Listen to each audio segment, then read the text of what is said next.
This is something I made last week, and it's a thing to help me, get my motivations back, because this video is gonna be a hard-hitting video. So at the end of this video, I'll show you what's written on here. So, Brett Kavanaugh is confirmed. Well, in today's video, we are going to be talking about what that will mean and what exactly it's going to be now for the Democrats and the Republicans in the Senate. I am Andrew Michael, and this is Andrew Michael News.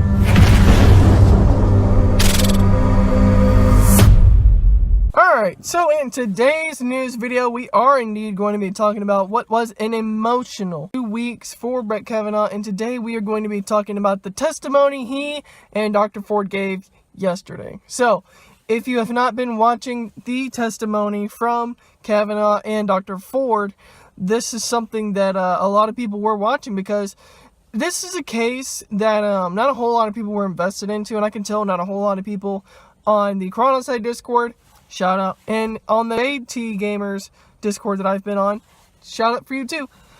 A lot of people have not been talking about this on there because obviously they're gamers and they're not paying attention about it. But for everyone else who is kind of invested into this, this is a very serious topic. I mean, for the first time ever, we've had two people, one being an accuser and the other one being the accused, and yet both of them seem to be right. I mean, maybe the accuser, maybe she was sexually assaulted. Or Brett Kavanaugh, maybe he's not the one that did it.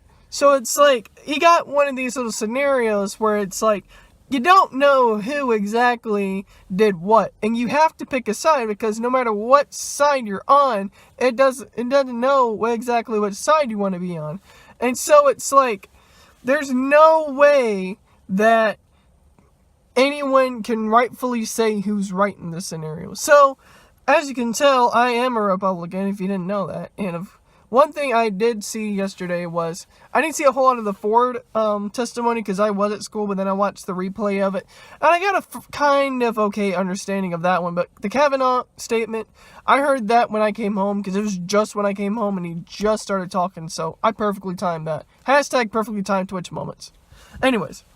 Basically what happened here, Dr. Ford basically came up first, and she was telling her testimony. And of course she was distraught, because she believes she was sexually assaulted. And the way she gave her testimony made it believable. And so Dr. Ford basically came up and she said, I may not have a lot of evidence, I may not have a lot of proof, but what I'm saying is this. I'm basically doing something that I was scared of doing because a whole lot of people were going to slam me for it. And of course, everyone, or at least some people, are going to slam her for it because of the fact that you don't know what's going to happen. And the thing with the death threats and everything, it's like, if you're on YouTube or Twitter or anything, if you have a different opinion than someone else, it's bound to happen that someone's going to give you a death threat. I mean, you haven't experienced YouTube or the internet unless you've received a death threat, because trust me, I've received at least 3 or 4 of them. But anyways, not about me. Anyways, going back to this.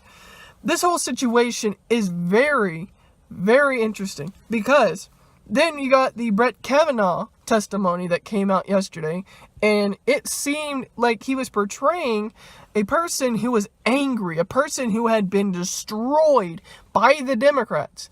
And I gotta be honest, when I saw it, I felt like it was real. I felt like it was real emotion. Like, I don't feel like he did this for a script. I don't feel like that's what he was happening, because when he was on the interview with, who was it? Martha McCallum from Fox News, when he had that one, it didn't seem like he was that affected by it. So, of course, people question it when he was distraught and he was quote-unquote angry or quote-unquote in denial.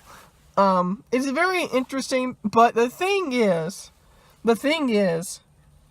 this is a situation that not a whole lot of people are confident in which way they want to go, especially for the Democrats, because yesterday you heard a lot of people saying, we do not want to vote for Brett Kavanaugh, we do not want him going forward. And so, of course, if you didn't see what happened today, before that happened, the Democrats, most of them, rallied up the guy who was Senator Flake. And they basically corralled him into a room, and they basically forced him to say, look, we want this FBI investigation to hold on for a week, no more than a week, so that way we can get this going. But then, of course, Republicans were going to say, we need to get this done now, and then by the time it gets to the floor, everyone can then do the FBI investigation, because a lot of people got confused on what would happen if this thing got confirmed in the Senate Judicial Committee and not in the Senate, and that is because anything in the Senate Judiciary Committee is then going to have to go to the Senate, just like the House. If anything goes to the House Judiciary Committee, it's going to have to go to the House. And of course, that's how that's voted on. And so, the thing about that is, there is almost no way of knowing who is right or wrong. And of course, everyone kept asking, well, what about the FBI investigation? Why don't they do an FBI investigation? What about the FBI investigation? Here's my take on this whole thing. Why do they need an FBI investigation? If they wanted an FBI investigation, they would have done it already. They would have done it 4 weeks ago, 2 weeks ago, last week when this first thing came out. Why didn't they do it then? Why haven't the FBI done anything? Well, because no one's told them to. And because it's the Senate Judiciary Committee and not the Kavanaugh Judicial Committee, the senators in that committee could have easily asked for an FBI investigation. Anyone there, they could have held their own private investigation into this. They got the FBI into it. They could have got the CIA into it. They could have gotten anyone to do this, even the police station there.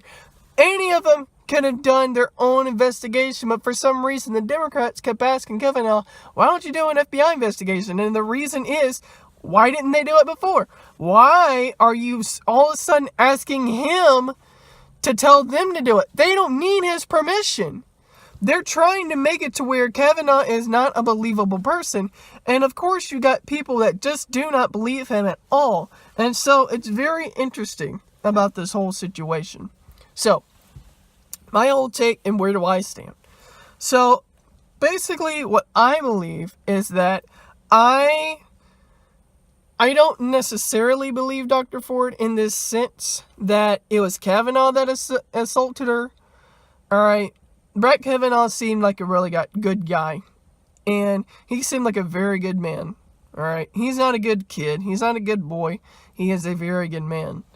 I've listened to that guy talking, and it seemed like the Democrats have absolutely destroyed his life with all this. Same thing with Dr. Ford. People on the outside have been destroying her life because of the fact that people have different political differences. And it's like, there are some people out there, especially in the liberal side of things, that will literally threaten people to kill them because they have different opinions. And so this is not what we need as a country. In America, there's no reason why you would threaten someone because they have a different political background than you. However, what I am saying is this. Dr. Ford is right in some way. Brett Kavanaugh is right in some way. Dr. Ford, I believe, has been sexually assaulted.